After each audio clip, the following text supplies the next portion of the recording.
Uma revolução permanente. A Revolução Industrial abriu novos caminhos para converter energia e produzir bens. Com isso, em grande medida, libertou a humanidade de sua dependência do ecossistema à sua volta.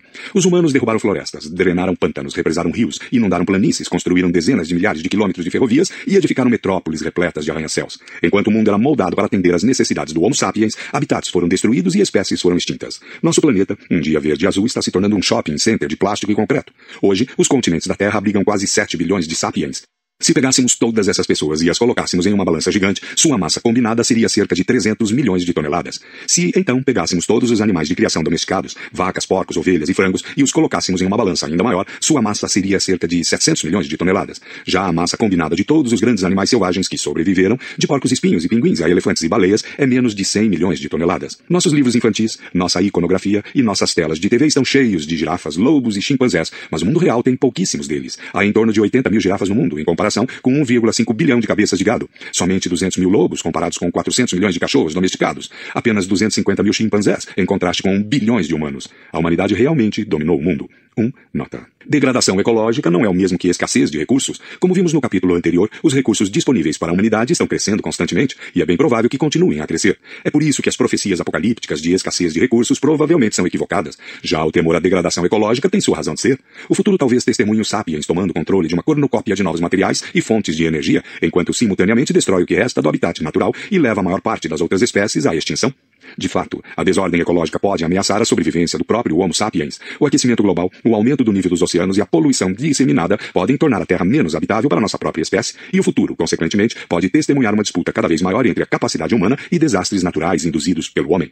À medida que os humanos usam sua capacidade para conter as forças da natureza e submeter o ecossistema às suas necessidades e seus caprichos, podem causar cada vez mais efeitos colaterais imprevistos e perigosos. É provável que estes só possam ser controlados por meio de manipulações ainda mais drásticas do ecossistema, o que resultaria em caos ainda maior. Muitos chamam esse processo de destruição da natureza, mas na verdade não é destruição, é transformação. A natureza não pode ser destruída. Há 65 milhões de anos, um asteroide exterminou os dinossauros, mas ao fazer isso abriu o caminho para os mamíferos. Hoje a humanidade está levando muitas espécies à extinção e pode inclusive aniquilar a si mesma, mas outros organismos estão se saindo muito bem. Ratos e baratas, por exemplo, estão em seu apogeu. Essas criaturas obstinadas provavelmente sairiam debaixo dos escombros fumacentos de um armagedon nuclear, prontas para espalhar seu DNA. Talvez daqui a 65 milhões de anos, ratos inteligentes olhem para trás e sintam-se gratos pela dizimação causada pela humanidade, assim como hoje podemos agradecer aquele asteroide que destruiu os dinossauros.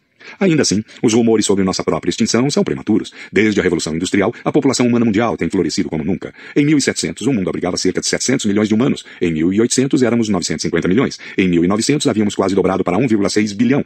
E em 2000, esse número quadruplicou para 6 bilhões. Hoje, falta pouco para chegarmos aos 7 bilhões de sapiens.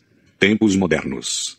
Embora todos esses sapiens tenham se tornado cada vez mais impermeáveis aos caprichos da natureza, estão cada vez mais sujeitos aos ditames dos governos e das indústrias modernas. A Revolução Industrial abriu caminho para uma longa linha de experimentos em engenharia social e uma série ainda mais longa de transformações imprevistas na vida cotidiana e na mentalidade humana. Um exemplo entre muitos é a substituição dos ritmos da agricultura tradicional pelo cronograma preciso e uniforme da indústria. A agricultura tradicional dependia de ciclos de tempo natural e crescimento orgânico. A maioria das sociedades não era capaz de medir o tempo com precisão e tampouco estava muito interessada em fazê-lo. O mundo seguia seu curso sem relógios nem horários, sujeito apenas aos movimentos do sol e aos ciclos de crescimento das plantas. Não havia um dia de trabalho uniforme e todas as rotinas mudavam drasticamente de uma estação para outra. As pessoas sabiam onde o sol estava e esperavam ansiosas por presságios da estação chuvosa e da época de colheita, mas não sabiam que horas eram e dificilmente se importavam em saber em que ano estavam. Se um viajante perdido no tempo aparecesse em uma aldeia medieval e perguntasse a um transeunte em que ano estamos, o aldeão ficaria tão perplexo diante da pergunta quanto diante da roupa ridícula do estranho. Ao contrário dos camponeses e sapateiros medievais, a indústria moderna se importa pouco com o sol ou com a estação do ano, santifica a precisão e a uniformidade. Por exemplo, em uma oficina medieval, cada sapateiro fazia um sapato inteiro, da sola ao cadarço. Se um sapateiro se atrasasse para o trabalho, isso não atrasava os demais. No entanto, na linha de montagem de uma fábrica de sapatos moderna, cada operário maneja uma máquina que produz apenas uma pequena parte de um sapato, que então é passada à máquina seguinte. Se o funcionário que opera a máquina número 5 perdeu a hora, atrasa todas as outras máquinas. A fim de evitar tais calamidades, todos devem aderir a uma grade horária precisa. Cada trabalhador chega no trabalho exatamente à mesma hora, todos almoçam juntos, quer tenham fome, quer não, todos vão para casa quando uma sirene anuncia que seu turno chegou ao fim e não quando terminar o seu projeto. A Revolução Industrial transformou a grade horária e a linha de montagem em um modelo para quase todas as atividades humanas. Logo depois que as fábricas impuseram seus cronogramas ao comportamento humano, as escolas também adotaram grades horárias precisas, seguidas dos hospitais, dos gabinetes de governo e das mercearias. Mesmo em lugares desprovidos de máquinas e linhas de montagem, a grade horária imperou. Se o turno na fábrica termina às 5 da tarde, é melhor o Bar das Redondezas abrir suas portas às 17h02. Um elo crucial na disseminação do sistema de grades horárias foi o transporte público. Se os operários precisassem iniciar seu turno às 8 da manhã, o trem ou o ônibus tinha de chegar ao portão da fábrica até às 7h55. Um atraso de poucos minutos desaceleraria a produção e talvez, inclusive, levasse à demissão dos que chegaram atrasados. Em 1784 começou a operar na Grã-Bretanha um serviço de carruagem com um cronograma divulgado. Sua grade horária especificava apenas o horário de partida, não de chegada. Na época, cada cidade e vila britânica tinha seu próprio horário local, que podia diferir do horário de Londres em até meia hora. Quando era meio-dia em Londres, era talvez 12h20 em Liverpool e 11h50 em Canterbury. Como não havia telefones, nem rádio ou televisão, nem trens rápidos, quem poderia saber? E quem se importava? 2. Nota. O primeiro serviço de trem comercial começou operando entre Liverpool e Manchester, em 1830. 10 anos depois foi divulgada a primeira grade horária de trens. Os trens eram muito mais rápidos que as velhas carruagens e, por isso, as diferenças nos horários locais se tornaram um grande incômodo. Em 1847, as companhias ferroviárias britânicas se reuniram e concordaram que, dali em diante, todas as grades horárias de trens seriam ajustadas com o horário do Observatório de Greenwich, e não com o horário local de Liverpool, Manchester ou Glasgow. Cada vez mais instituições seguiram os passos das companhias ferroviárias. Finalmente, em 1880, o governo britânico deu o passo sem precedentes de legislar que todas as grades horárias na Grã-Bretanha deveriam seguir Greenwich. Pela primeira vez na história, um país adotou um horário nacional e obrigou sua população a viver de acordo com um relógio artificial, em vez de seguir os relógios locais ou os ciclos do amanhecer ao entardecer. Esse começo modesto gerou uma rede global de grades horárias, sincronizadas até nas frações de segundo. Quando os meios de comunicação, primeiro o rádio, depois a televisão, fizeram seu debut, entraram em um mundo de grades horárias e se tornaram seus principais agentes e divulgadores. Entre as primeiras coisas que as estações de rádio transmitiram estavam sinais horários, apitos que permitiam que povoados distantes e navios em alto mar ajustassem seus relógios. Mais tarde, as estações de rádio adotaram o costume de transmitir o noticiário de hora em hora. Hoje em dia, o primeiro item de todo programa de notícias, mais importante até mesmo que o início de uma guerra, é a hora. Durante a Segunda Guerra Mundial, a BBC News foi transmitido para a Europa ocupada por nazistas. Cada noticiário começava com uma transmissão ao vivo do Big Bang, tocando a hora, o som mágico da liberdade. Físicos alemães engenhosos encontraram uma forma de determinar as condições do tempo em Londres com base em diferenças minúsculas no tom dos ding-dongs transmitidos. Essa informação foi de inestimável ajuda para a Luftwaffe. Quando o Serviço Secreto Britânico descobriu isso, substituiu a transmissão ao vivo por gravações do famoso relógio. Para gerenciar a rede de grades horárias, relógios portáteis baratos, porém precisos, se tornaram onipresentes. Em cidades assírias, sassânidas ou incas, possivelmente tenham existido no máximo alguns relógios de sol. Nas cidades medievais europeias, em geral, havia um único relógio, uma máquina gigante no topo de uma torre alta na praça da cidade. Esses relógios de torres eram notoriamente imprecisos, mas como não havia outros relógios na cidade para contradizê-los, não fazia muita diferença. Hoje, uma única família abastada costuma ter mais relógios em casa do que um país medieval inteiro. Você pode dizer a hora consultando seu relógio de pulso, passando os olhos por seu Android, espreitando o despertador ao lado da sua cama, observando o relógio de parede na cozinha, fitando o micro-ondas, dando uma espiada no aparelho de TV ou de DVD, ou vendo de relance a barra de tarefas no seu computador. Você precisa fazer um esforço consciente para não saber que horas são. Uma pessoa típica consulta esses relógios dezenas de vezes por dia, porque quase tudo que fazemos tem de ser feito em um momento específico. Um despertador nos acorda às 7 da manhã, aquecemos nosso pãozinho congelado por exatos 50 segundos no micro-ondas, escovamos os dentes por 3 minutos até a escova de dentes elétrica apitar, pegamos o trem às 7h40 para o trabalho, corremos na esteira mecânica da academia até o alarme anunciar que se passou meia hora, sentamos em frente à TV às 7 da noite para assistir ao nosso programa favorito, somos interrompidos em momentos pré-definidos por comerciais que custam $1.000 por segundo e acabamos por descarregar todo o nosso mal-estar em um terapeuta que restringe nosso falatório à hora de terapia, que agora, por convenção, dura 50 minutos. A Revolução Industrial provocou dezenas de reviravoltas importantes na sociedade humana. Adaptar-se ao tempo industrial é apenas uma delas. Outros exemplos notáveis incluem a urbanização, o desaparecimento da classe camponesa, a ascensão do proletariado industrial, o empoderamento do indivíduo comum, a democratização, a cultura jovem e a desintegração do patriarcado. Mas todas essas reviravoltas são obscurecidas pela revolução social mais grandiosa que já atingiu a humanidade, o colapso da família e da comunidade local e sua substituição pelo Estado e pelo mercado. Até onde sabemos, desde os tempos mais antigos, há mais de 1 milhão de anos, os humanos viviam em pequenas comunidades íntimas, em que quase todos os membros eram parentes. A revolução cognitiva e a revolução agrícola não mudaram isso. Elas reuniram famílias e comunidades para criar tribos, cidades, reinos e impérios, mas as famílias e as comunidades continuaram sendo os tijolos essenciais de todas as sociedades humanas. A revolução industrial, por sua vez, conseguiu em pouco mais de 2 séculos transformar esses tijolos em átomos. A maior parte das funções tradicionais das famílias e comunidades foram entregues ao Estado e aos mercados. O colapso da família e da comunidade. Antes da Revolução Industrial, a vida cotidiana da maioria dos humanos seguia seu curso no interior destas 3 estruturas antigas: a família nuclear, a família estendida e a comunidade íntima local. Nota. A maioria das pessoas trabalhava em negócios familiares, a fazenda ou a oficina da família, por exemplo, ou então trabalhava nos negócios familiares de vizinhos. A família também era o sistema de bem-estar social, o sistema de saúde, o sistema educacional, a indústria de construção, o sindicato, o fundo de pensão, a empresa de seguros, o rádio, a televisão, o jornal, o banco e até mesmo a polícia. Quando uma pessoa ficava doente, a família cuidava dela. Quando uma pessoa envelhecia, a família a sustentava, e seus filhos eram seu fundo de pensão. Quando uma pessoa morria, a família cuidava dos órfãos. Se uma pessoa queria construir uma cabana, a família dava uma mão. Se uma pessoa queria abrir um negócio, a família levantava o dinheiro necessário. Se uma pessoa queria se casar, a família escolhia, ou pelo menos analisava, o candidato a esposo. Se surgia um conflito com um vizinho, a família interferia. Mas se a doença de uma pessoa era grave demais para a família lidar, ou um novo negócio demandava um investimento grande demais, ou a briga com o vizinho se agravava ao ponto da violência, a comunidade local vinha em seu socorro. A comunidade oferecia ajuda com base em tradições locais e em uma economia de favores, que com frequência diferia muitíssimo das leis da oferta e da demanda do livre mercado.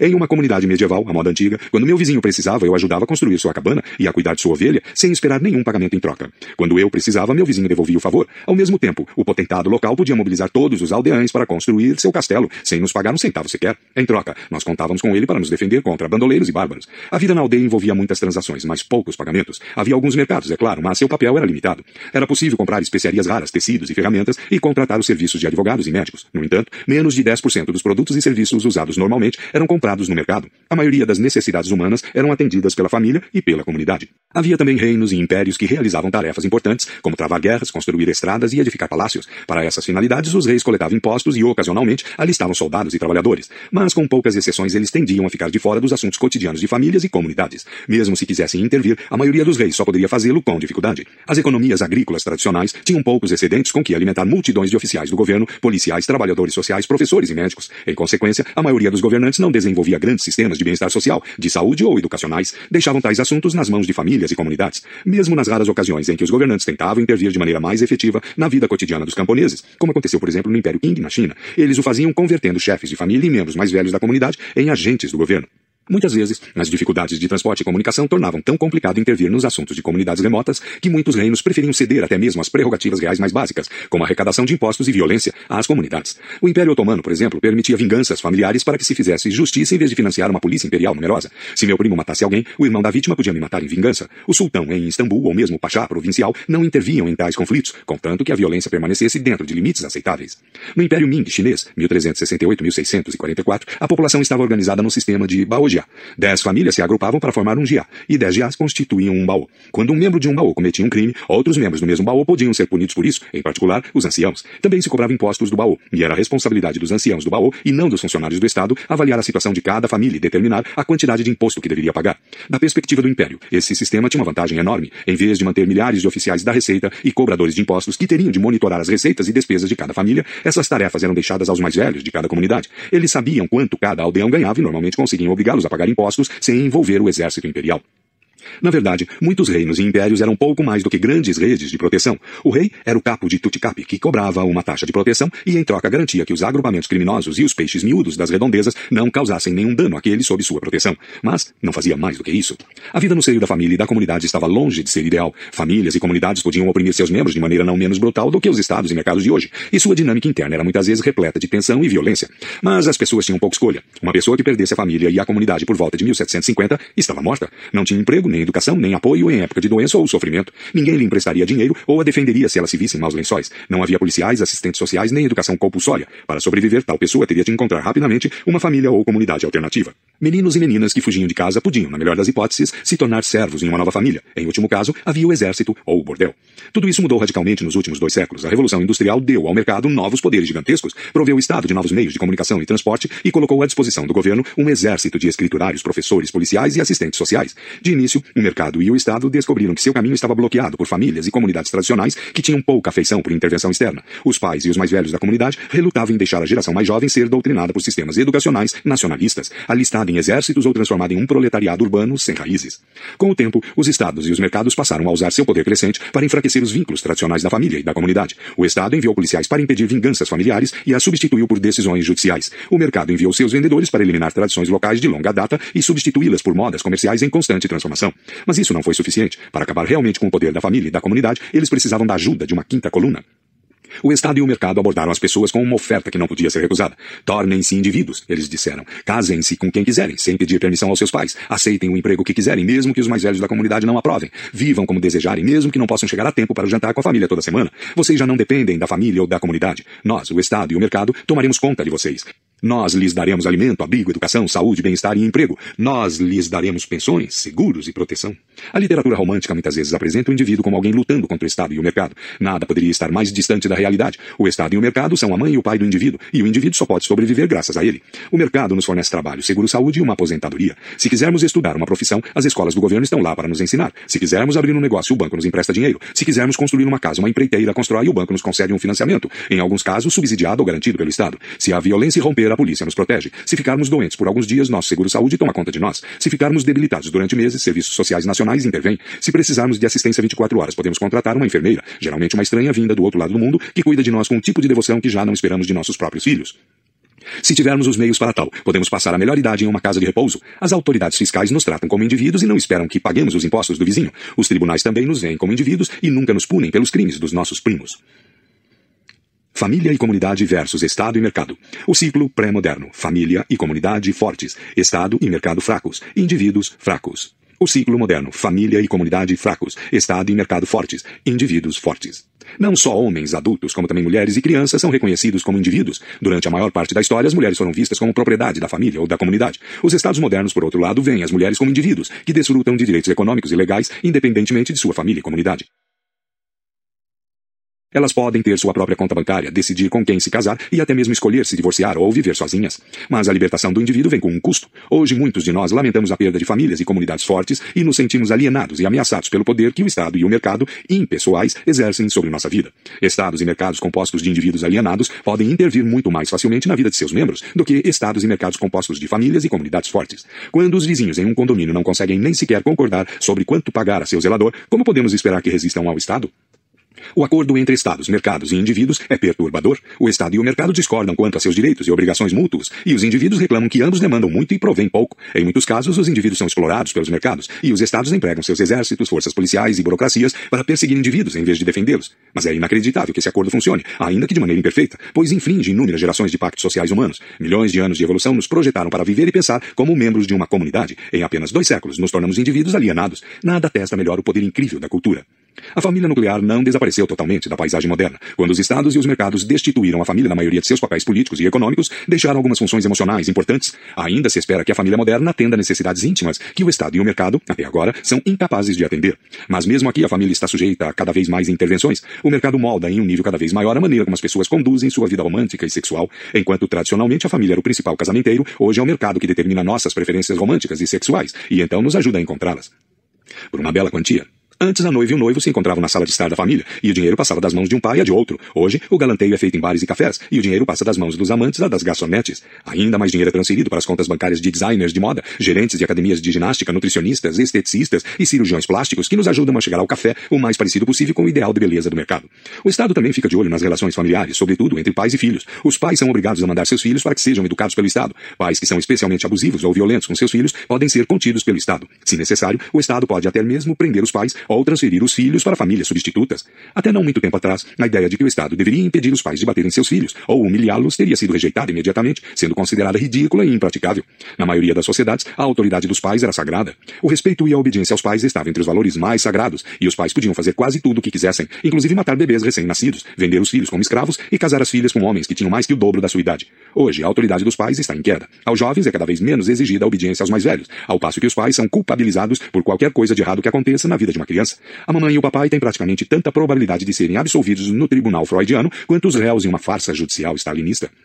Comunidades imaginadas. Assim como a família nuclear, a comunidade não poderia desaparecer completamente do mundo sem algum substituto emocional. Hoje os mercados e os estados atendem a maior parte das necessidades materiais que um dia eram atendidas pelas comunidades, mas também precisam proporcionar vínculos tribais. Os mercados e os estados fazem isso promovendo comunidades imaginadas, que contêm milhões de estranhos e que são adaptadas para as necessidades nacionais e comerciais. Uma comunidade imaginada é uma comunidade de pessoas que não se conhecem de fato, mas imaginam que sim. Tais comunidades não são uma invenção nova. Reinos, impérios e igrejas funcionaram por milênios como comunidades imaginadas. Na China antiga, dezenas de milhões de pessoas se viam como membros de uma única família, tendo o imperador como pai. Na Idade Média, milhões de muçulmanos devotos imaginavam que eram todos irmãos e irmãs na grande comunidade do Islã, mas ao longo da história, tais comunidades imaginadas exerceram um papel secundário com relação às comunidades íntimas, de várias dezenas de pessoas que se conheciam muito bem. As comunidades íntimas preenchiam as necessidades emocionais de seus membros e eram essenciais para a sobrevivência e o bem-estar de todos. Nos últimos 2 séculos, as comunidades íntimas definharam e as comunidades imaginadas preencheram o vácuo emocional. Os 2 exemplos mais importantes para a ascensão de tais comunidades imaginadas são a nação e tribo de consumidores. A nação é a comunidade imaginada do Estado. A tribo de consumidores é a comunidade imaginada do mercado. Ambas são comunidades imaginadas, porque é impossível que todos os consumidores em um mercado ou que todos os membros de uma nação realmente conheçam uns aos outros da maneira como os aldeães se conheciam no passado. Nenhum alemão pode conhecer intimamente os outros 80 milhões de membros da nação alemã, nem os outros 500 milhões de consumidores que habitam o mercado comum europeu, que primeiro se transformou na Comunidade Europeia e finalmente se tornou a União Europeia. O consumismo e o nacionalismo fazem um esforço extra para nos levar a imaginar que milhões de estranhos pertencem à mesma comunidade que nós, que todos temos um passado em comum, interesses em comum e um futuro em comum. Não se trata de uma mentira, trata-se de imaginação. Assim como o dinheiro, as empresas de responsabilidade limitada e os direitos humanos, nações e tribos de consumidores são realidades intersubjetivas. Só existem em nossa imaginação coletiva, mas seu poder é imenso. Contanto que milhões de alemães acreditem na existência de uma nação alemã, fiquem entusiasmados ao ver símbolos nacionais alemães, contem mitos nacionais alemães e estejam dispostos a sacrificar dinheiro, tempo e força bruta em nome da nação alemã, a Alemanha continuará sendo uma das potências mais fortes do mundo. A nação faz tudo o que está a seu alcance para ocultar seu caráter imaginado. A maioria das nações afirma ser uma entidade natural e eterna, criada em alguma época primordial por uma combinação do solo da pátria-mãe com o sangue do povo. Mas tais afirmações são quase sempre exageradas. Existiam nações no passado distante, mas sua importância era muito menor do que hoje, porque a importância do Estado era muito menor. Um residente da Nuremberg medieval pode ter sentido certa lealdade para com a nação alemã, mas sentia muito mais lealdade para com sua família e comunidade local, que cuidavam da maior parte de suas necessidades. Além disso, qualquer que tenha sido a importância das nações antigas, poucas delas sobreviveram. A maioria das nações existentes só surgiu após a Revolução Industrial. O Oriente Médio fornece muitos exemplos. As nações síria, libanesa, jordaniana e iraquiana são produto de fronteiras aleatórias desenhadas na areia por diplomatas franceses e britânicos que ignoraram a história, a geografia e a economia da região. Esses diplomatas determinaram em 1918 que as pessoas do Kurdistão, de Bagdá e de Barça seriam dali em diante iraquianas.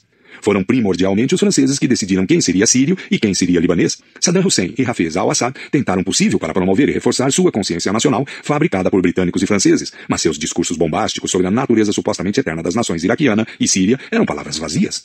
Nem é preciso dizer que nações não podem ser criadas do nada. Os que trabalharam duro para construir o Iraque ou a Síria usaram matérias-primas culturais, históricas e geográficas reais, algumas das quais têm séculos ou mesmo milênios de existência. Saddam Hussein cooptou a herança do califado abássida e do Império Babilônico e inclusive batizou uma de suas unidades blindadas de divisão Hammurabi. Mas isso não faz da nação iraquiana uma entidade antiga. Se eu asso um bolo com farinha, óleo e açúcar, todos os ingredientes guardados na minha despensa há 2 meses, isso não significa que o bolo propriamente dito tenha 2 meses. Nas últimas décadas, as comunidades nacionais têm sido cada vez mais eclipsadas por tribos de consumidores que não se conhecem intimamente, mas partilham dos mesmos interesses e hábitos de consumo e, portanto, se sentem parte da mesma tribo de consumidores e se definem como tais. Isso soa muito estranho, mas estamos cercados de exemplos. Os fãs da Madonna, por exemplo, constituem uma tribo de consumidores. Eles se definem em grande medida por aquilo que compram. Ingressos para shows da Madonna, CDs da Madonna, pôsteres e camisetas da Madonna e inclusive toques de celular de músicas da Madonna. Fãs do Fluminense, vegetarianos e ambientalistas são outros exemplos. Eles também são definidos acima de tudo por aquilo que consomem. É a base de sua identidade. Um vegetariano alemão pode muito bem preferir uma vegetariana francesa a uma carnívora alemã como esposa. Perpetuum mobile. As revoluções dos últimos 2 séculos foram tão rápidas e radicais que transformaram a característica mais fundamental da ordem social. Tradicionalmente, a ordem social era firme e rígida. Ordem implicava estabilidade e continuidade. Revoluções sociais rápidas eram excepcionais, e a maioria das transformações sociais resultava da acumulação de uma série de pequenos passos. Os humanos tendiam a presumir que a estrutura social era inflexível e eterna. As famílias e as comunidades podiam lutar para mudar seu lugar dentro da ordem, mas a ideia de que se pudesse mudar a estrutura fundamental da ordem era estranha. As pessoas tendiam a se reconciliar com o status quo, declarando que é assim que sempre foi, e é assim que sempre será. Nos últimos 2 séculos, o ritmo das mudanças se tornou tão rápido que a ordem social adquiriu um caráter dinâmico e maleável. Agora existe um estado de fluxo permanente. Quando falamos de revoluções modernas, tendemos a pensar em 1789, a Revolução Francesa, 1848, as Revoluções Liberais, ou 1917, a Revolução Russa. Mas o fato é que, atualmente, todo ano é revolucionário. Hoje, até mesmo uma pessoa de 30 anos pode dizer honestamente a adolescentes incrédulos: quando eu era jovem, o mundo era completamente diferente. A internet, por exemplo, só se disseminou no início dos anos 1990, há pouco mais de 20 anos. Hoje, não podemos imaginar o mundo sem ela. Daí que qualquer tentativa de definir as características da sociedade atual é como tentar definir a cor de um camaleão. A única característica da qual podemos ter certeza é a mudança incessante. As pessoas se acostumaram a isso e a maioria de nós pensa na ordem social como algo flexível, que podemos projetar e melhorar à vontade.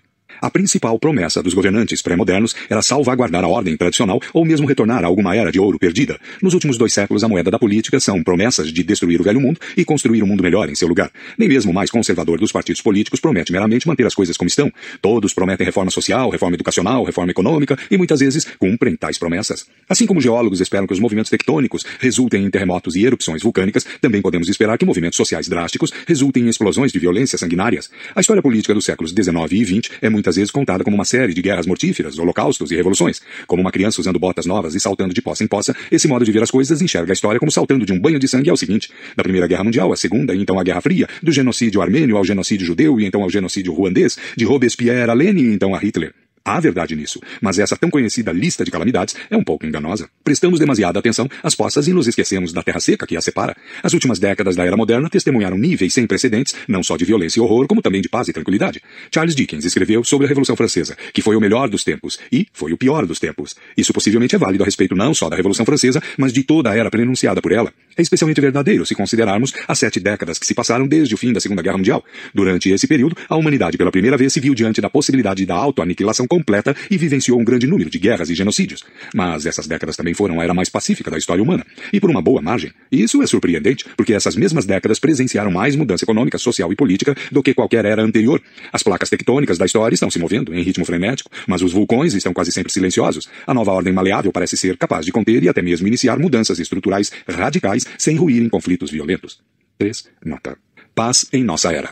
A maioria das pessoas não percebe o quão pacífica é a era em que vivemos. Nenhum de nós estava vivo há 1000 anos e por isso nos esquecemos facilmente de que o mundo costumava ser muito mais violento. E à medida que as guerras se tornaram mais raras, elas passaram a atrair mais atenção. Muito mais pessoas pensam nas guerras se alastrando hoje no Afeganistão e no Iraque do que na paz em que vivem a maioria dos canadenses e indianos. O que é ainda mais importante, podemos nos relacionar mais facilmente com o sofrimento de indivíduos do que de populações inteiras. No entanto, para entender processos macro-históricos, precisamos examinar estatísticas de grandes grupos e não histórias individuais. No ano 2000, guerras causaram a morte de 310 mil indivíduos, e crimes violentos mataram outros 520 mil. Cada uma das vítimas é um mundo destruído, uma família arruinada, amigos e parentes com cicatrizes para a vida toda. Mas, de uma perspectiva macro, essas 830 mil vítimas representam apenas 1,5% dos 56 milhões de pessoas que morreram em 2000. Naquele ano, 1,26 milhão de pessoas morreram em acidentes de carro, 2,25% do total de mortes, e 815 mil pessoas cometeram suicídio, 1,45%. 4. Nota. Os números para 2002 são ainda mais surpreendentes. Dos 57 milhões de mortos, apenas 172 mil pessoas morreram em guerra e 569 mil morreram de crimes violentos, num total de 741 mil vítimas de violência humana. Por outro lado, 873 mil pessoas cometeram suicídio. 5. Nota. Acontece que no ano que se seguiu aos ataques do 11 de setembro, apesar de muito que se falou em terrorismo e guerra, um cidadão médio tinha mais probabilidade de se matar do que ser morto por um terrorista, um soldado ou um traficante de drogas. Na maior parte do mundo, as pessoas vão dormir sem medo de que no meio da noite uma tribo vizinha cerque sua aldeia e mate a todos. Súditos britânicos abastados viajam diariamente de Nottingham a Londres pela floresta de Sherwood sem temer que uma gangue de bandoleiros alegres vestidos de verde lhes prepare uma emboscada e roubem seu dinheiro para dar aos pobres. Ou, o que seria mais provável, matem-nos e peguem o dinheiro para si. Os estudantes não toleram ser fustigados por seus professores. As crianças não precisam temer ser vendidas como escravas quando seus pais não conseguem pagar as contas. E as mulheres sabem que a lei proíbe o marido de espancá-las e forçá-las a ficar em casa. Cada vez mais, no mundo inteiro, essas expectativas se cumprem. A diminuição da violência se deve, em grande parte, à ascensão do Estado. Em toda a história, a maior parte da violência resultava de rixas locais entre famílias e comunidades. Mesmo hoje, como indicam os números expostos aqui, o crime local é uma ameaça muito mais letal do que as guerras internacionais. Conforme vimos, os primeiros agricultores que não conheciam nenhuma organização política maior do que a comunidade local sofriam violência extrema. À medida que reinos e impérios ficaram mais fortes, eles controlaram as comunidades e o nível de violência diminuiu. Nos reinos descentralizados da Europa medieval, cerca de 20 a 40 pessoas eram assassinadas todos os anos, para cada 100 mil habitantes. Nas últimas décadas, quando os estados e os mercados se tornaram todo-poderosos e as comunidades desapareceram, os índices de violência caíram ainda mais. Hoje, a média global é de apenas 9 assassinatos por ano para cada 100 mil pessoas, e a maioria desses assassinatos acontecem em estados débeis, como a Somália e a Colômbia. Nos estados centralizados da Europa, a média é 1 assassinato por ano para cada 100 mil pessoas. 6. Nota. Certamente há casos em que os estados usam seu poder para matar seus próprios cidadãos, e tais casos assombram nossas memórias e medos. Durante o século XX, dezenas de milhões, se não centenas de milhões de pessoas foram mortas por forças de segurança de seus próprios estados. Ainda assim, de uma macro-perspectiva, cortes de justiça e forças policiais do estado provavelmente aumentaram o nível de segurança em todo o mundo. Mesmo em ditaduras opressivas, o cidadão médio moderno tem muito menos probabilidade de morrer pela mão de outra pessoa do que nas sociedades pré-modernas. Em 1964, uma ditadura militar foi instalada no Brasil. Governou o país até 1985. 1945. Durante esses 20 anos, várias centenas de brasileiros foram assassinados pelo regime. Outros milhares foram presos e torturados. Ainda assim, mesmo nos piores anos, o brasileiro médio no Rio de Janeiro tinha muito menos probabilidade de morrer por mãos humanas do que o Yanomami médio. Os Yanomamis são uma sociedade agrícola de pequenas aldeias dispersas nas profundezas da floresta amazônica, sem exército, polícia ou prisões. Estudos antropológicos indicaram que de um quarto a metade dos Yanomamis acaba morrendo em conflitos violentos por propriedades, mulheres ou prestígio. 7. Nota. Retirada imperial. É, talvez, controverso se a violência no interior dos estados aumentou ou diminuiu desde 1945. O que ninguém pode negar é que a violência internacional atingiu o menor índice de todos os tempos. Possivelmente, o exemplo mais óbvio é o colapso dos impérios europeus. Ao longo da história, os impérios esmagaram rebeliões com mão de ferro, e quando seu dia chegara, um império em decadência usava de todo o seu poder para se salvar, normalmente afundando em um banho de sangue. Sua derrocada final levava, no mais das vezes, à anarquia e a guerras de sucessão. Desde 1945, a maioria dos impérios optou por uma retirada precoce e pacífica. Seu processo de colapso se tornou relativamente rápido, calmo e ordenado. Em 1945, a Grã-Bretanha governava um quarto do globo. 30 anos depois, governava apenas algumas pequenas ilhas. Nesse período, se retirou da maioria de suas colônias de maneira pacífica e ordenada. Embora em alguns lugares, como a Malásia e o Quênia, os britânicos tenham tentado permanecer pela força das armas, na maioria dos lugares eles aceitaram o fim do império com um suspiro e não com um ataque de fúria. Concentraram seus esforços não em manter o poder, mas em transferi-lo da maneira mais tranquila possível. Pelo menos parte dos elogios geralmente feitos a Mahatma Gandhi por seu credo não violento se deve, na verdade, ao Império Britânico. Apesar de muitos anos de luta cruel e quase sempre violenta, quando Raj chegou ao fim, os indianos não precisaram enfrentar os britânicos nas ruas de Delhi e de Calcutá. O lugar do império foi tomado por uma porção de estados independentes, a maioria dos quais desde então desfrutou de fronteiras estáveis e durante a maior parte do tempo viveu em paz com seus vizinhos. É verdade, dezenas de milhares de pessoas pereceram nas mãos do Império Britânico ameaçado, e em vários focos de tensão, sua retirada levou à eclosão de conflitos étnicos que cobraram centenas de milhares de vidas, em particular na Índia. Mas quando comparada à média histórica no longo prazo, a retirada britânica foi um exemplo de paz e ordem. O Império Francês foi mais teimoso. Seu colapso envolveu ações de retaguarda sangrenta no Vietnã e na Argélia, que custaram centenas de milhares de vidas, mas os franceses também se retiraram do restante de seus domínios de forma rápida e pacífica, deixando para trás estados ordenados em vez de um caótico salve-se quem puder. O colapso soviético em 1989 foi ainda mais pacífico, apesar da eclosão de conflitos étnicos nos Balcãs, no Cáucaso e na Ásia Central. Em nenhum momento anterior um império tão poderoso desapareceu de forma tão rápida e pacífica. O Império Soviético de 1989 não havia sofrido nenhuma derrota militar, exceto no Afeganistão, nenhuma invasão externa, nenhuma rebelião, nem mesmo campanhas de desobediência civil em grande escala ao estilo das promovidas por Martin Luther King. Os sovietes ainda tinham milhões de soldados, dezenas de milhares de tanques e aviões e armas nucleares suficientes para exterminar toda a humanidade várias vezes. O Exército Vermelho e os outros exércitos do Pacto de Varsóvia permaneceram leais. Se o último governante soviético, Mikhail Gorbachev, tivesse dado a ordem, o Exército Vermelho teria aberto fogo sobre as massas subjugadas. Mas a elite soviética e os regimes comunistas na maior parte da Europa Oriental, a Romênia e a Sérvia foram exceções, escolheram não usar nem mesmo uma fração minúscula desse poder militar. Quando seus membros perceberam que o comunismo estava falido, renunciaram ao uso da força, admitiram seu fracasso, fizeram as malas e foram para casa. Gorbachev e seus colegas desistiram sem lutar não só das conquistas soviéticas da Segunda Guerra Mundial, como também das conquistas czaristas muito mais antigas, no Báltico, na Ucrânia, no Cáucaso e na Ásia Central. É assustador pensar no que poderia ter acontecido se Gorbachev tivesse se comportado como a liderança sérvia, ou como os franceses na Argélia. Pax Atômica. Os estados independentes que vieram depois desses impérios tinham um nítido desinteresse por guerras. Com pouquíssimas exceções desde 1945, eles já não invadem outros estados para conquistá-los e anexá-los. Tais conquistas foram feijão com arroz da história política desde tempos imemoriais. Foi assim que a maioria dos grandes impérios se estabeleceu e que a maioria dos governantes e suas populações esperavam que as coisas continuassem. Mas campanhas de conquista como as dos romanos, mongóis e otomanos não podem ocorrer em nenhum lugar do mundo. Desde 1945, nenhum país independente reconhecido pela ONU foi conquistado e varrido do mapa. Guerras internacionais limitadas ainda ocorrem de tempos em tempos. E milhões ainda morrem em guerras, mas guerras não são a norma. Muitas pessoas acreditam que o desaparecimento de guerras internacionais é um fenômeno exclusivo das democracias ricas da Europa Ocidental. Na verdade, a paz chegou à Europa depois que prevaleceu em outras partes do mundo. Assim, as últimas guerras internacionais sérias entre países sul-americanos foram a Guerra de 1941 entre o Peru e o Equador e a Guerra do Chaco entre a Bolívia e o Paraguai, de 1932 a 1935. E antes disso, não houve uma guerra séria entre países sul-americanos desde 1879 e 1884, com o Chile de um lado e a Bolívia e o Peru do outro.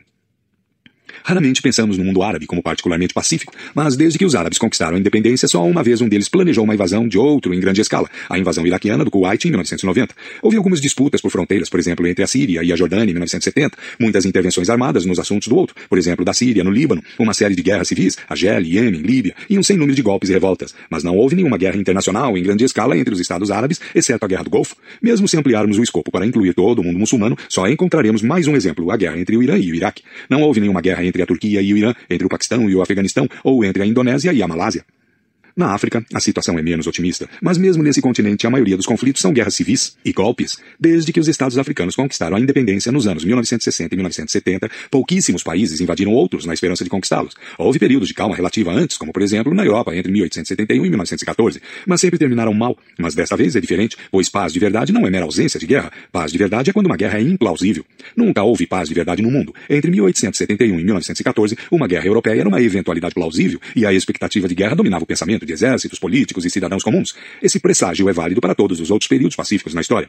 Uma lei férrea da política internacional decretava, aspas, para cada 2 regimes políticos próximos, há um cenário plausível que os fará entrar em guerra um contra o outro no intervalo de 1 ano, fecha aspas. Essa lei da selva esteve em vigor na Europa do fim do século XIX, na Europa medieval, na China antiga e na Grécia clássica. Se Esparta e Atenas estavam em paz em 450 a.C., havia um cenário plausível de que estariam em guerra antes de 449 a.C.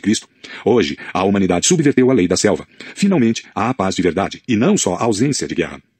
Para a maioria dos estados não há nenhum cenário plausível levando a um conflito em grande escala no intervalo de 1 ano, o que poderia levar a uma guerra em grande escala entre a Alemanha e a França no ano que vem, ou entre a China e o Japão, ou entre o Brasil e a Argentina. Alguns conflitos menores por fronteiras poderiam ocorrer, mas somente um cenário verdadeiramente apocalíptico poderia resultar em uma guerra em grande escala à moda antiga entre os países citados em 2015, com divisões armadas argentinas avançando até o Rio de Janeiro e bombardeios de saturação brasileiros pulverizando as redondezas de Buenos Aires. Guerras desse tipo talvez ainda possam eclodir no ano que vem entre vários pares de estados, por exemplo, entre Israel e a Síria, a Etiópia e a Eritreia, ou os Estados Unidos e o Irã, mas essas são apenas exceções que provam a regra. É claro que essa situação pode mudar no futuro, e visto em retrospectiva, o mundo de hoje pode parecer incrivelmente ingênuo, mas de uma perspectiva histórica, nossa própria ingenuidade é fascinante. Nunca antes a paz foi tão predominante a ponto de as pessoas não conseguirem sequer imaginar a guerra. Os estudiosos procuraram explicar esses felizes avanços em mais livros e artigos do que uma pessoa estará disposta a ler, e eles identificaram vários fatores que contribuíram para isso. Em primeiro lugar, e o mais importante, o preço da guerra aumentou drasticamente. O prêmio Nobel da Paz definitivo deveria ter sido dado a Robert Oppenheimer e seus colegas que criaram a bomba atômica. As armas nucleares transformaram as guerras entre superpotências em suicídio coletivo e tornaram impossível procurar a dominação mundial pela força das armas. Em segundo lugar, embora o preço da guerra tenha disparado, seus lucros diminuíram. Durante a maior parte da história, os regimes políticos puderam enriquecer por meio de pilhagens ou da anexação de territórios inimigos. A maior parte das riquezas consistia de coisas materiais, como campos, gado, escravos e ouro, de modo que era fácil roubá-la ou ocupá-la. Hoje, a riqueza consiste principalmente de capital humano e know-how organizacional. Em consequência, é difícil pilhá-la ou conquistá-la por força militar. Considere a Califórnia. Inicialmente sua riqueza consistia de minas de ouro, mas hoje consiste de silício e celuloide. O Vale do Silício e as colinas de celuloide de Hollywood. O que aconteceria se os chineses planejassem uma invasão armada à Califórnia, enviassem 1 milhão de soldados às praias de São Francisco e atacassem o interior? Eles ganhariam pouco. Não há minas de silício no Vale do Silício. A riqueza reside na mente dos engenheiros do Google e nos roteiristas, diretores e magos dos efeitos especiais de Hollywood, que estariam no primeiro avião para Bangalore ou Mumbai muito antes de os tanques chineses avançarem pela Sunset Boulevard. Não é coincidência que as poucas guerras internacionais em grande escala que ainda acontecem no mundo, como a invasão iraquiana no Kuwait, ocorrem em lugares em que a riqueza é a antiquada riqueza material. Os sheiks do Kuwait puderam fugir para o exterior, mas os campos de petróleo continuavam lá e foram ocupados. Enquanto a guerra se tornou menos lucrativa, a paz se tornou mais lucrativa do que nunca nas economias agrícolas tradicionais. O comércio em longas distâncias e o investimento internacional eram secundários. Em consequência, a paz trazia poucos lucros, a não ser os de evitar os custos de uma guerra. Se em 1400 a Inglaterra e a França estavam em paz, os franceses não tinham de pagar impostos de guerra onerosos e sofrer invasões inglesas destrutivas.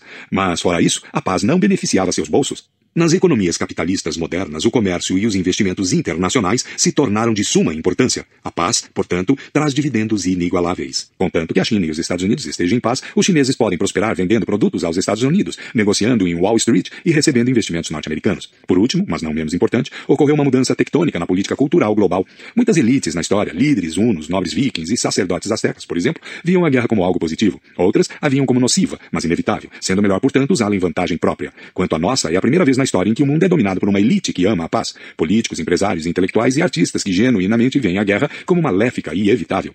Houve pacifistas no passado, como os primeiros cristãos, mas nas raras ocasiões em que conquistaram poder, eles tenderam a esquecer a ideia de oferecer a outra face. Há um ciclo de retroalimentação positivo entre todos esses 4 fatores. A ameaça de um holocausto nuclear promove o pacifismo. Quando o pacifismo se espalha, a guerra recua e o comércio floresce. E o comércio aumenta os lucros da paz e os custos da guerra. Com o tempo, esse ciclo cria mais um obstáculo à guerra, que pode acabar se mostrando o mais importante de todos. A rede cada vez mais rígida de conexões internacionais corrói a independência da maioria dos países, diminuindo a chance de que um deles possa, sozinho, começar uma guerra. A maioria dos países já não se envolve em guerras de grande escala pela simples razão de que já não são independentes. Embora os cidadãos em Israel, na Itália, no México ou na na Tailândia possam alimentar ilusões de independência, o fato é que seus governos não podem conduzir políticas econômicas ou externas independentes e certamente são incapazes de iniciar e conduzir uma guerra em grande escala por conta própria. Conforme explicado no capítulo 11, estamos testemunhando a formação de um império global. Como os impérios anteriores, este também impõe a paz no interior de suas fronteiras. E considerando que suas fronteiras abrangem o mundo inteiro, o Império Mundial, com efeito, impõe a paz mundial. Então, a Era Moderna é uma era obtusa de carnificina, guerra e opressão, tipificada pelas trincheiras da Primeira Guerra Mundial, pela nuvem de fumaça nuclear sobre Hiroshima e pelas manias sangrentas de Hitler e de Stalin? Ou é uma era de paz, simbolizada pelas trincheiras nunca cavadas na América do Sul, as nuvens de cogumelo que nunca apareceram sobre Moscou e Nova York e as visões serenas de Mahatma Gandhi e Martin Luther King? A resposta é uma questão de tempo. É curioso perceber com que frequência nossa visão do passado é distorcida pelos acontecimentos dos últimos anos. Se este capítulo tivesse sido escrito em 1945 ou 1962, provavelmente teria sido muito mais melancólico. Como foi escrito em nossos dias, adota uma abordagem relativamente alegre da história moderna. Para satisfazer otimistas e pessimistas, podemos concluir dizendo que estamos no limiar do céu e do inferno, movendo-nos nervosamente dos portões de um para a antessala do outro. A história ainda não se decidiu sobre nosso destino e uma série de coincidências ainda pode nos colocar em uma ou outra direção. Nota. Uma comunidade íntima é um grupo de pessoas que se conhecem bem e dependem umas das outras para a sobrevivência. Fim de nota. E eles viveram felizes para sempre. Os últimos 500 anos testemunharam uma série de revoluções de tirar o fôlego. A Terra foi unida em uma única esfera histórica e ecológica. A economia cresceu exponencialmente e hoje a humanidade desfruta do tipo de riqueza que só existia nos contos de fadas. A ciência e a revolução industrial deram à humanidade poderes sobre-humanos e energia praticamente sem limites. A ordem social foi totalmente transformada, bem como a política, a vida cotidiana e a psicologia humana. Mas somos mais felizes? A riqueza que a humanidade acumulou nos últimos 5 séculos se traduz em contentamento? A descoberta de fontes de energia inesgotáveis abre diante de nós depósitos inesgotáveis de felicidade? Voltando ainda mais no tempo, os cerca de 70 milênios desde a Revolução Cognitiva tornaram o mundo um lugar melhor para se viver? O falecido Neil Armstrong, cuja pegada continua intacta na Lua sem vento, foi mais feliz que os caçadores-coletores anônimos que há 30 mil anos deixaram suas marcas de mão em uma parede na caverna de Chauvet? Se não, qual o sentido de desenvolver agricultura, cidades, escrita, moeda, império, ciência e indústria? Os historiadores raramente fazem essas perguntas. Eles não perguntam se os cidadãos de Uruk e da Babilônia foram mais felizes que seus ancestrais caçadores-coletores, se a ascensão do islamismo tornou os egípcios mais satisfeitos com a vida, ou de que modo o colapso dos impérios europeus na África influenciou a felicidade de muitos milhões de pessoas. Mas essas são as perguntas mais importantes que podemos fazer à história. A maioria dos programas ideológicos e políticos atuais se baseia em ideias um tanto frágeis no que concerne à fonte real de felicidade humana. Os nacionalistas acreditam que a autodeterminação política é essencial para a nossa felicidade. Os comunistas postulam que todos seriam felizes sob a ditadura do proletariado. Os capitalistas sustentam que só o livre mercado pode garantir a maior felicidade possível para o maior número, criando crescimento econômico e abundância material, e ensinando as pessoas a serem autossuficientes e empreendedoras. O que aconteceria se pesquisas sérias mostrassem que essas hipóteses estão erradas? Se o crescimento econômico e a autossuficiência não tornam as pessoas mais felizes, qual o benefício do capitalismo? E se for revelado que os súditos de grandes impérios são, em geral, mais felizes que os cidadãos de estados independentes, e que, por exemplo, os ganenses eram mais felizes sob o domínio colonizador britânico do que sob seus próprios ditadores? O que isso diria sobre o processo de descolonização e sobre o valor da soberania nacional? Essas são todas possibilidades hipotéticas, porque até agora os historiadores têm evitado fazer essas perguntas, que dirá respondê-las. Eles pesquisaram a história de praticamente tudo: política, sociedade, economia, gênero, doença, sexualidade, alimentação, vestuário, mas raras vezes pararam para se perguntar como essas coisas influenciam a felicidade humana. Embora poucos tenham estudado a história da felicidade no longo prazo, quase todos os estudiosos e leigos têm alguma ideia vaga pré-concebida a esse respeito. Em uma visão comum, as capacidades humanas aumentaram ao longo da história. Considerando que os humanos geralmente usam suas capacidades para aliviar sofrimentos e satisfazer aspirações, decorre que devemos ser mais felizes que nossos ancestrais medievais e que eles devem ter sido mais felizes que os caçadores-coletores da Idade da Pedra. Mas esse relato progressista não convence. Conforme vimos, novas aptidões, comportamentos e habilidades não necessariamente contribuem para uma vida melhor.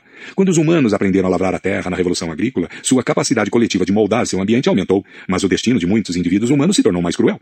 Os camponeses tinham de trabalhar mais do que os caçadores-coletores para obter alimentos menos variados e nutritivos, e estavam muito mais expostos a doenças e à exploração. De maneira similar, a disseminação dos impérios europeus aumentou enormemente o poder coletivo da humanidade, fazendo circular ideias, tecnologias e sementes e abrindo novas rotas de comércio. Mas isso esteve longe de ser uma boa notícia para os milhões de africanos, índios, americanos e aborígenes australianos. Considerando a comprovada propensão humana para fazer mau uso do poder, parece ingênuo acreditar que quanto mais influência as pessoas tiverem, mais felizes serão. Alguns dos que contrariam essa visão adotam uma postura diametralmente oposta. Eles concordam que existe uma relação inversa entre potencialidades humanas e felicidade. O poder corrompe, dizem, e à medida que ganhou cada vez mais poder, a humanidade criou um mundo frio e mecanicista, mal adaptado a nossas necessidades reais. A evolução moldou nossa mente e nosso corpo para a vida de caçadores-coletores. A transição primeiro para a agricultura e depois para a indústria nos condenou a levar uma vida antinatural, que não permite expressar plenamente nossas inclinações e nossos instintos inerentes, e, portanto, não é capaz de satisfazer nossas aspirações mais profundas. Nada na vida confortável confortável da classe média urbana pode se aproximar do entusiasmo e da alegria experimentados por um bando de caçadores-coletores após a caçada bem-sucedida de um mamute? Cada nova invenção só aumenta a distância entre nós e o Jardim do Éden. Em particular, os românticos enfatizam que nosso mundo sensorial é muito mais pobre se comparado com o de nossos ancestrais. Os antigos caçadores-coletores viviam o momento presente e tinham plena consciência de cada som, sabor e odor. Sua sobrevivência dependia disso. Nós, ao contrário, estamos terrivelmente sem foco. Podemos ir ao supermercado e escolher comer 1000 pratos diferentes, mas qualquer que seja o prato escolhido, provavelmente o comeremos às pressas diante da TV sem prestar atenção ao sabor. Podemos viajar para 1000 lugares incríveis, mas para onde quer que formos, provavelmente estaremos brincando com o nosso smartphone em vez de realmente ver o lugar.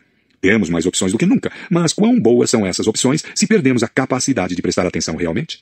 Mas essa insistência romântica em ver uma sombra escura por trás de cada invenção é tão dogmática quanto a crença na inevitabilidade do progresso. Possivelmente perdemos o contato com o caçador-coletor dentro de nós, mas isso não é de todo ruim. Por exemplo, nos últimos 2 séculos, a medicina moderna reduziu a mortalidade infantil de 33% para menos de 5%. Alguém pode duvidar que isso fez uma enorme contribuição para a felicidade, não só dessas crianças, que do contrário teriam morrido, como também de seus familiares e amigos? Uma posição mais ponderada toma o caminho do meio. Até a Revolução Científica não havia uma correlação clara entre potencialidades e felicidade. Os camponeses medievais podem, com efeito, ter sido mais infelizes que seus ancestrais caçadores-coletores, mas nos últimos séculos os humanos aprenderam a usar suas potencialidades de modo mais sábio. Os triunfos da medicina moderna são apenas um exemplo. Outras conquistas sem precedentes incluem a drástica redução no índice de violência, o quase desaparecimento de guerras internacionais e a quase eliminação da fome em grande escala. Mas isso também é simplificar demais. Primeiro, porque baseia sua avaliação otimista em uma amostra muito pequena de anos. A maioria dos humanos só começou a colher os frutos da medicina moderna em 1850, e a drástica redução na mortalidade infantil é um fenômeno do século XX. A fome em massa continuou a acometer grande parte da humanidade até meados do século XX. Durante o grande salto para frente, 1958 a 1961, na China comunista, algo entre 10 e 50 milhões de seres humanos morreram de fome.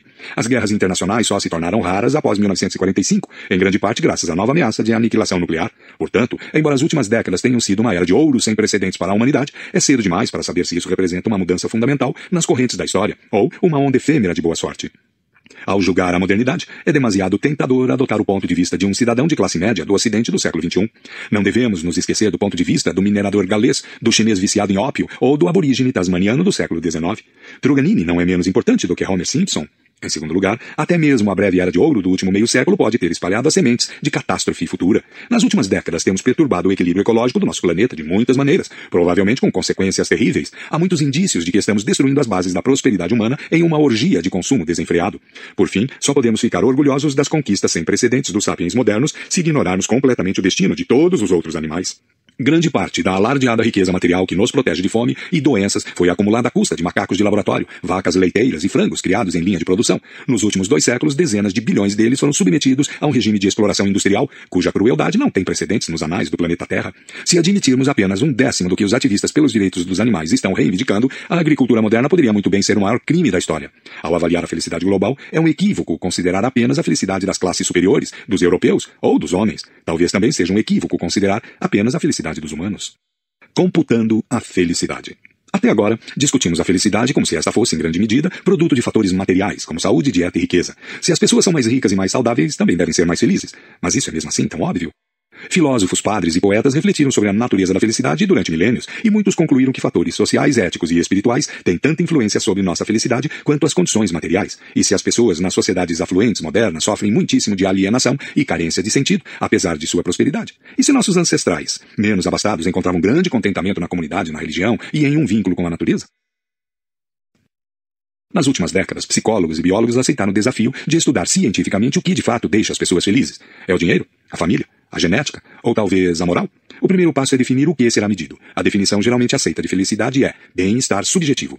A felicidade, de acordo com essa visão, é algo que sinto dentro de mim, uma sensação de prazer imediato ou de contentamento no longo prazo com o modo como minha vida avança.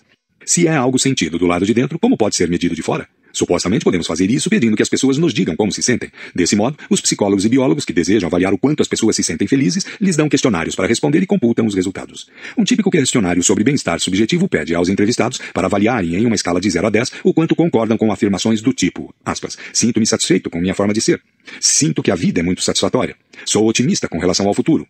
E a vida é boa. Fecha aspas. O pesquisador, então, soma todas as respostas e calcula o nível geral de bem-estar subjetivo do entrevistado. Tais questionários são usados para correlacionar a felicidade com vários fatores objetivos. Um estudo pode comparar 1.000 pessoas que ganham $100 mil por ano com 1.000 pessoas que ganham $50 mil por ano. Se o estudo descobrir que o primeiro grupo tem um nível médio de bem-estar subjetivo de 8,7, ao passo que o segundo grupo tem um nível médio de apenas 7,3, o pesquisador pode concluir, de maneira razoável, que há uma correlação positiva entre riqueza e bem-estar subjetivo. Dito de forma simples, dinheiro traz felicidade. O mesmo método pode ser usado para examinar se pessoas vivendo em democracia são mais felizes que pessoas vivendo em ditaduras, e se os casados são mais felizes que os solteiros, divorciados ou viúvos.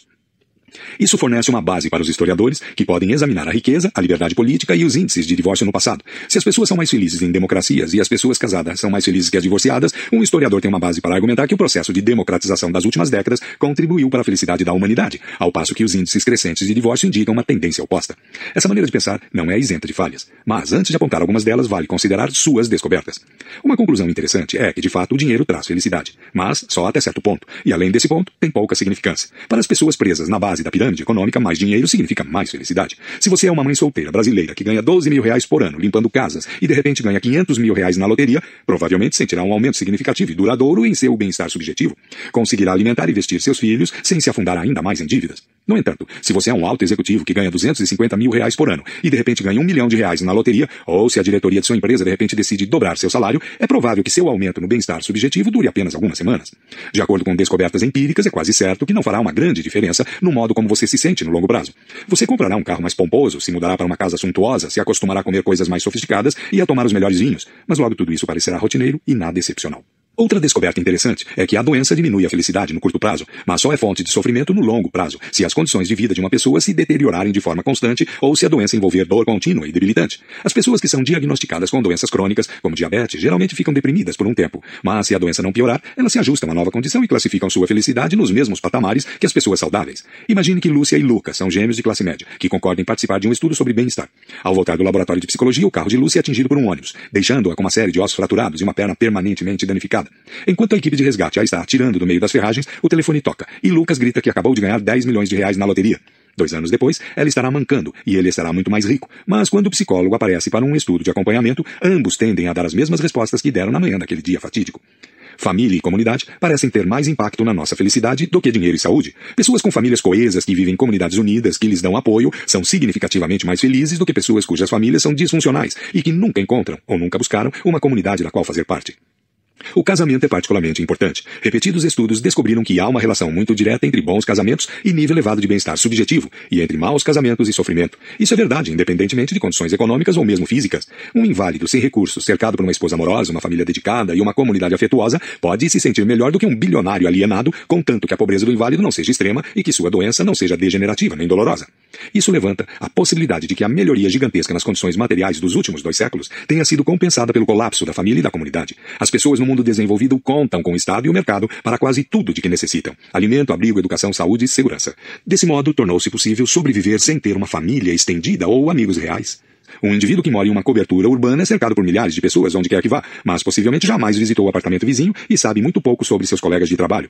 Até mesmo seus amigos talvez sejam apenas companheiros de bar. Hoje, muitas amizades envolvem pouco mais do que conversar e se divertir juntos. Encontramos um amigo em um bar, telefonamos para ele ou lhe enviamos um e-mail para aliviar nossa raiva sobre o que aconteceu hoje no escritório, ou compartilhar nossas opiniões sobre o último escândalo político. Mas até que ponto podemos conhecer bem uma pessoa somente com base em conversas? Diferentemente de tais companheiros de bar, os amigos na Idade da Pedra dependiam uns dos outros para sua própria sobrevivência. Os humanos viviam em comunidades solidárias, e os amigos eram pessoas com quem se caçava mamuts. Juntos sobreviviam a longas jornadas e a invernos rigorosos, cuidavam um do outro quando um deles ficava doente e compartilhavam a última porção de comida em épocas de necessidade. Tais amigos conheciam uns aos outros mais intimamente do que muitos casais de nossos dias. Quantos maridos podem dizer que sabem qual será o comportamento da esposa se eles forem atacados por um mamute enfurecido? Substituir tais redes tribais precárias pela segurança das economias e dos estados paternalistas modernos obviamente tem vantagens enormes, mas é provável que a qualidade e a profundidade das relações íntimas tenha sido afetada. Mas a descoberta mais importante de todas é que a felicidade não depende de condições objetivas de riqueza, saúde ou mesmo comunidade. Em vez disso, depende da correlação entre condições objetivas e expectativas subjetivas. Se você quer uma carroça e consegue uma carroça, fica contente. Se você quer uma Ferrari zero e só consegue um Fiat usado, sente que algo lhe foi negado. É por isso que ganhar na loteria tem, com o tempo, o mesmo impacto sobre a felicidade das pessoas que um acidente de carro debilitante. Quando as coisas melhoram, as expectativas inflam e, consequentemente, até mesmo melhorias drásticas nas condições objetivas podem nos deixar satisfeitos. Quando as coisas se deterioram, as expectativas diminuem e, consequentemente, até mesmo com uma doença grave, a pessoa pode ser tão feliz quanto era antes. Você poderia dizer que não precisamos de um bando de psicólogos e seus questionários para descobrir isso. Profetas, poetas e filósofos perceberam há milhares de anos que estar satisfeito com o que você já tem é muito mais importante do que obter mais daquilo que deseja. Ainda assim, é bom quando pesquisas atuais, sustentadas por uma porção de números e gráficos, chegam à mesma conclusão a que os antigos chegaram. A importância das expectativas humanas tem implicações de longo alcance para entendermos a história da felicidade. Se a felicidade dependesse apenas de condições objetivas, como riqueza, saúde e relações sociais, teria sido relativamente fácil investigar sua história. A descoberta de que ela depende de expectativas subjetivas torna a tarefa dos historiadores muito mais difícil. Hoje, temos um arsenal de tranquilizantes e analgésicos à disposição, mas nossas expectativas de alívio e prazer e nossa intolerância à inconveniência e ao desconforto aumentaram a tal ponto que podemos muito bem sofrer muito mais com a dor do que nossos ancestrais sofreram. É difícil aceitar essa linha de pensamento. O problema é uma falácia de raciocínio incrustada em nossa psique. Quando tentamos adivinhar ou imaginar quão felizes outras pessoas são hoje, ou quão felizes foram no passado, inevitavelmente nos imaginamos em sua pele. Mas isso não funciona, porque associa nossas expectativas com as condições materiais de outros. Nas sociedades afluentes modernas, é costume tomar um banho e trocar de roupa todos os dias. Os camponeses medievais ficavam sem se lavar por meses a fio e quase nunca trocavam de roupa. A mera ideia de viver dessa maneira, imundos e fedorentos, nos repugna. Mas os camponeses medievais não pareciam se importar. Eles estavam acostumados à sensação e ao odor de uma camisa há muito não lavada. Não é que quisessem uma troca de roupas, mas não pudessem obtê-la. Eles tinham o que queriam. Então, pelo menos no que se refere a roupas, estavam contentes. Pensando bem, isso não é tão surpreendente. Afinal, nossos primos chimpanzés raramente se lavam e nunca trocam de roupa. E tampouco nós ficamos incomodados pelo fato de que nossos cachorros e gatos de estimação não tomam banho nem trocam de pele todos os dias. Nós os acariciamos, abraçamos e beijamos da mesma forma. É comum nas sociedades abastadas que as crianças pequenas não gostem de tomar banho, e leva-se anos de educação e disciplina para que elas adotem esse costume supostamente atraente. É tudo uma questão de expectativas.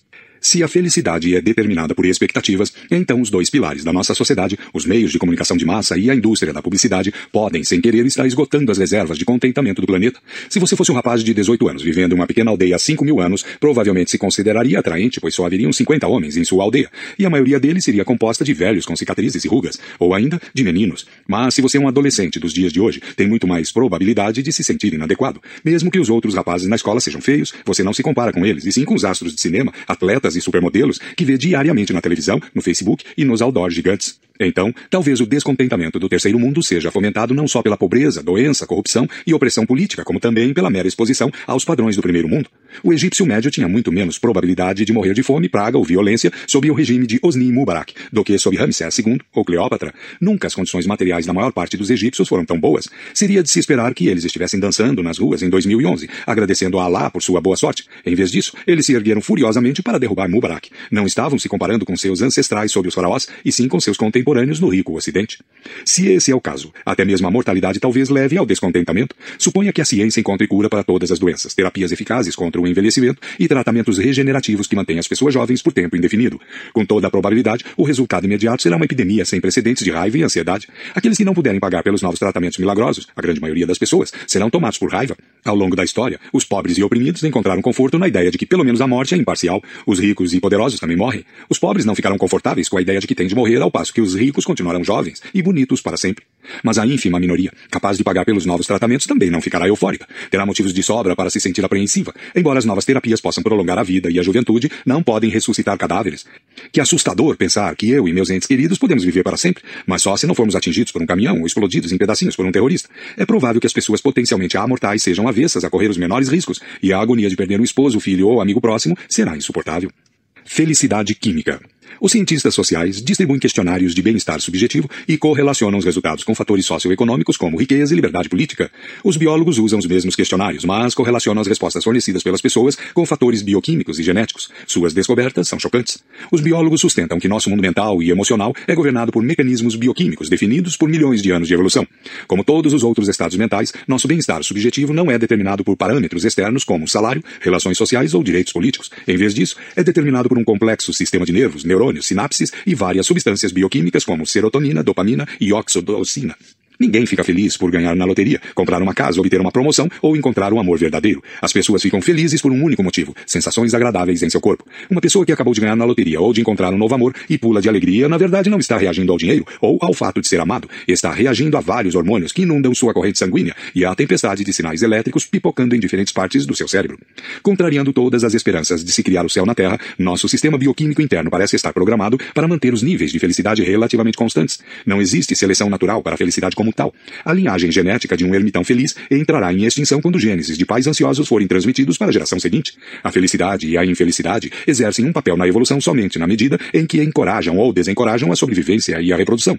Talvez não cause surpresa, então, que a evolução tenha nos moldado para sermos nem felizes demais, nem infelizes demais. Ela nos permite sentir um ímpeto momentâneo de sensações agradáveis, mas estas nunca duram para sempre. Mais cedo ou mais tarde, diminuem e dão lugar a sensações desagradáveis. Por exemplo, a evolução proporcionava sensações agradáveis como recompensa para os machos, que disseminavam seus genes tendo relações sexuais com fêmeas férteis. Se o sexo não fosse acompanhado de tal prazer, poucos machos se importariam com isso. Ao mesmo tempo, a evolução tratou de fazer com que essas sensações de prazer desaparecessem rapidamente. Se os orgasmos durassem para sempre, os machos muito felizes morreriam de fome, por falta de interesse por comida, e não se dariam ao trabalho de procurar outras fêmeas férteis. Alguns estudiosos comparam a bioquímica humana a um sistema de ar-condicionado que mantém a temperatura constante. Venha uma onda de calor ou uma tempestade de neve. Os eventos climáticos podem mudar a temperatura momentaneamente, mas o sistema de ar-condicionado sempre faz com que a temperatura retorne ao mesmo ponto pré-definido.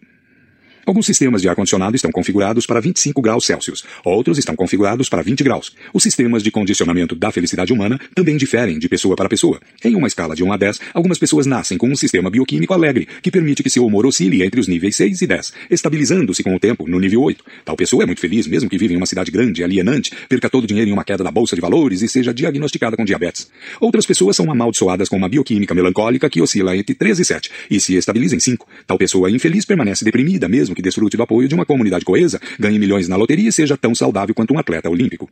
Na verdade, mesmo que nosso amigo deprimido ganhe 50 milhões de dólares de manhã, descubra a cura para a AIDS e o câncer antes do meio-dia, cele a paz entre israelenses e palestinos à tarde e à noite, reencontre seus filhos que desapareceram há anos, ainda seria incapaz de experimentar qualquer coisa além do nível 7 de felicidade. Seu cérebro simplesmente não é projetado para a euforia, aconteça o que acontecer. Pense por um instante em sua família e seus amigos. Você conhece algumas pessoas que estão sempre relativamente alegres, não importa o que aconteça com elas. E há aquelas que estão sempre insatisfeitas, não importa que dádivas o mundo deite a seus pés. Tendemos a acreditar que se pudéssemos ao menos mudar de trabalho, nos casar, terminar de escrever aquele romance, comprar um carro novo ou quitar a hipoteca, estaríamos nas nuvens. Mas quando conseguimos o que desejamos,